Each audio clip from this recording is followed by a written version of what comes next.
Hey, how's it going? How's everybody doing? This is just gonna be a quick little review of a movie I watched last night. 28 years later, not 28 weeks later. Obviously, it is the follow up to 28 weeks later, which is the follow up to 28 days later. What I will say about 28 days later was a solid film. I really loved it. When 28 weeks later came out, I was really excited to see that one, and it was an incredible follow up. Really, really enjoyed it.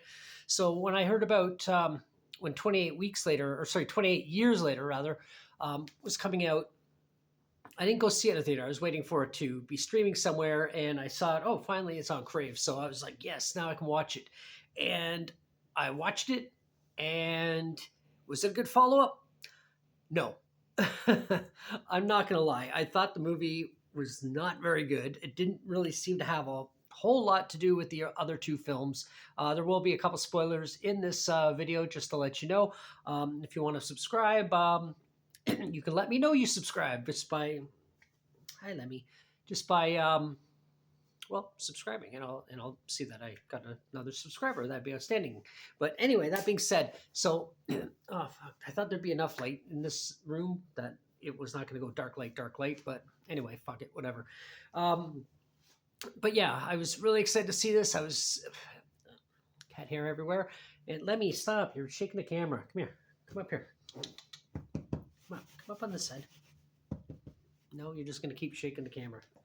Keep shaking the table. Come here. Come here. Come here. Come here. Oh, hush. There. There. I know. I know. Getting love is so evil and terrible. Okay. Go here. There. Anyway, yeah. So, got off topic there for a second. But, and now I got cat hairs. I inhaled cat hair or something. But anyway, yeah, I was really excited to see it, watch it. No, it was not very good. I mean, it has little to no connection to the first two films besides having the infected run around. I did like some of the ideas. I do like the idea that they quarantined all of the United Kingdom to keep the infected contained and everything else. I do like the idea that they were on like an island, and the only way to get off the island is to there's a land bridge that you can only access during low tide. After high tide, it gets completely submerged, and whatever side of it you're on until the next low tide. So that was a cool idea.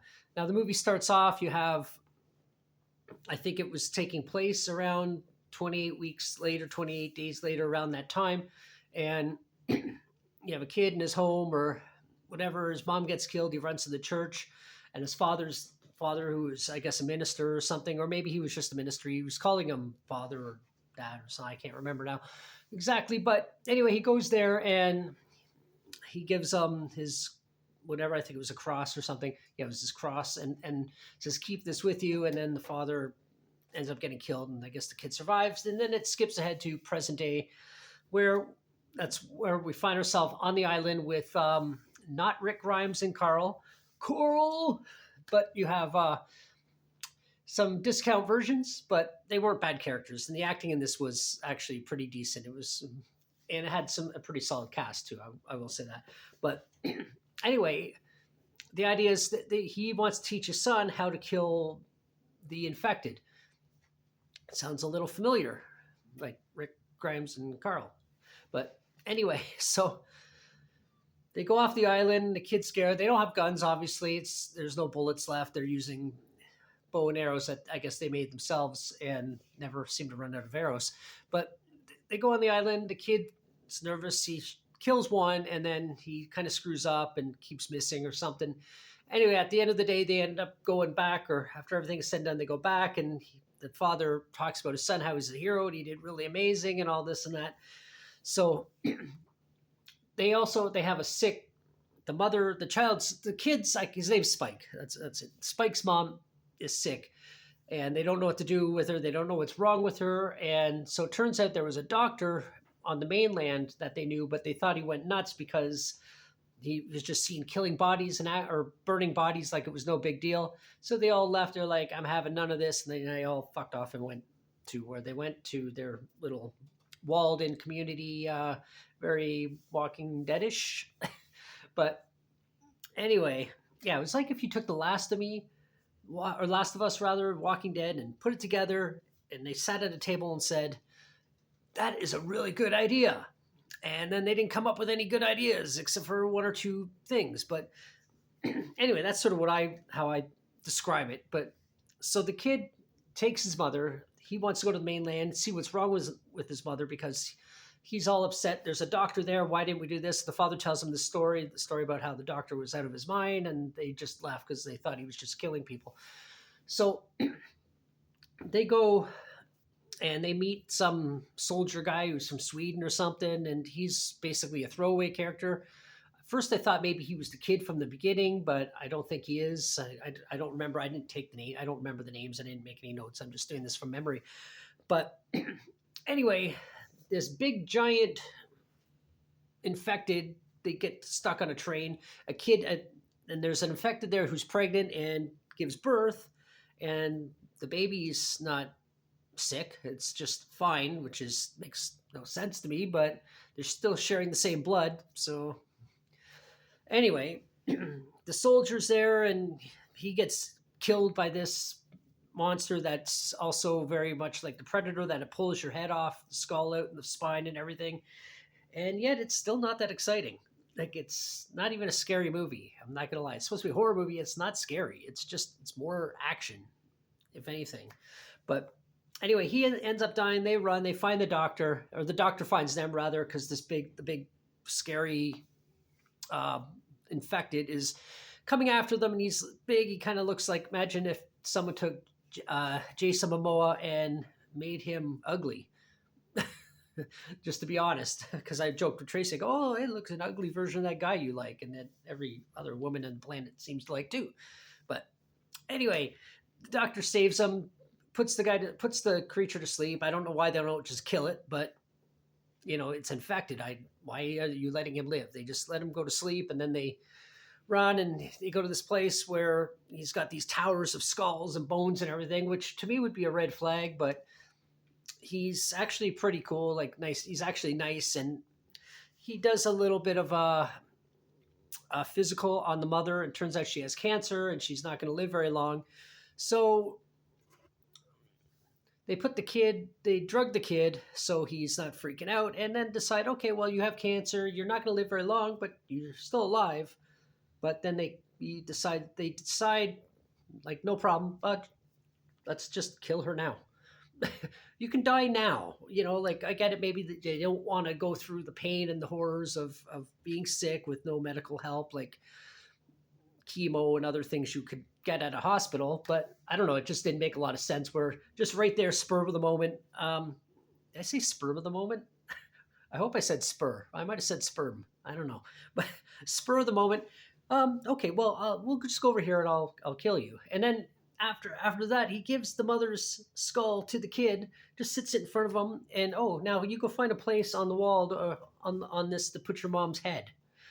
Yeah, like, I would be, and he's upset and he's sad, but I would be fucking traumatized. You just killed my mom because she was sick and incurably sick, and then you gave me her skull. Oh, here, and now put this up there somewhere.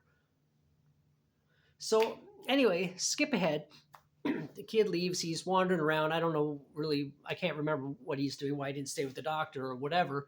So he's wandering around and he's killing walkers, I guess we could just call them. He's killing the infected with his bow and arrow. Then he comes to this big wall or big barrier, and infector come out, and he's just killed him with the bow and arrow. And then out of the blue, these satanic Aryan ninjas pop their head up and say, "That was a good show." I mean, they weren't German, so they weren't those kind of Aryans, but blonde hair, blue eyed guys. And it's like somebody just lost the last page of the script and then said, "Oh, look, here's a kung fu movie. We'll just slap this in there and make it an entire new adventure." And then, but just at the end of the movie, "Oh, you did really good. Mind if we help?" And then they jumped out, and then they start pulling off all this freaking Jackie Chan shit, spinning all these weapons around, stabbing them, doing all this kung fu, all these quick cuts that are really annoying to watch. And just, where did this movie go? Where did these guys come from? And I'm guessing it was the kid from the beginning of the movie. I don't really know. because I didn't invest that much thought into it as the movie was progressing. I was just kind of like, this is terrible. I mean, if, like I said, if it was a standalone movie and it was just a monster movie, a zombie type monster movie, it would have been a lot better, in my opinion. That my expectations would have been a lot lower compared to the first two films. But this was just nonsense, as far as I'm concerned, as a follow up film. Anyway, and some of the kill scenes when the father was teaching the kid Spike how to kill, they were almost cut together like a video game or something. Like it was just weird angles, weird shots that weren't even like that creative. It was just more distracting, kind of pulls you out of the movie for a minute. And that's what this ending was like. It was just like, what the hell just happened? They jump down and they're doing all these kung fu moves and all these like weapons, and it's just like, how did it go from that to whatever the hell this is now? And then it just ends. It just ends abruptly. And you're like, and it has quick flashes in the credits of things, but like it wasn't really that interesting. Now, I did find out there's a follow-up film. Now, this movie was made in 2025 or came out in 2025. The follow-up film is either out now already, 2026, or it's going to be released. But it's a follow-up, and it said in the when I looked it up on IMDb real quick, because I was like, that can't be the end because it doesn't make any sense, that he joins their gang, and that's about as far as I read. I read about the first line. I was like, oh, okay, so he joins them, and so we'll know what further adventures Spike has with the satanic Aryan ninja party that they have. And now I say satanic because he had an upside down cross on his neck that they kept focusing on, which makes me think it was the kid from the beginning. But for whatever reason, he's wearing it inverted. I don't know if it's actually a satanic thing or what. That's just. But they did focus on it a few times and make it very obvious. And even at the last scene, the kid takes a good look at it, and that's around where it cuts. But anyway, ultimately, was it a good movie? It wasn't bad, actually. It wasn't terrible. But as a sequel, and you're expecting to have that much intensity of the first two films. Sorry, let me take a drink here. Yeah, so you're expecting the intensity of the first two films, you're not going to get it, and you're going to be very, very disappointed. But if you're thinking about it, I'm spitting water. If you're thinking about it as just a standalone film, not even thinking about the other two films, then yeah, it's pretty good. It's good in that respect, but it's a terrible sequel. And I know if I find it streaming somewhere, I'll probably watch the fourth one, which is a sequel to the sequel, which is kind of weird. But I'll probably watch it just to see how it turns out. And it might actually be a good film. Might be a lot better than this one. Who knows? I'm not sure. But anyway, if you have any thoughts about it, maybe you're right on board with me, or you're totally against everything I just said about the movie. Let me know. I'm very curious. I don't take criticism as a bad thing. I like criticism. I like the banter. I like the back and forth. Just keep it pleasant. Don't start cursing me out or anything like that. I mean, I'm Gen X and I won't be offended by that. I just won't respond. But anyway, if you watch this all the way, thank you so much. If you want to subscribe, if you haven't already, just help me get up to my little unmonetized butt can get up to 1,000 subscribers. I'm just doing this for fun. And like, comment, do all that other stuff that people often do on YouTube. You become one of those people and I will really appreciate it. Anyway, until the next one, bye.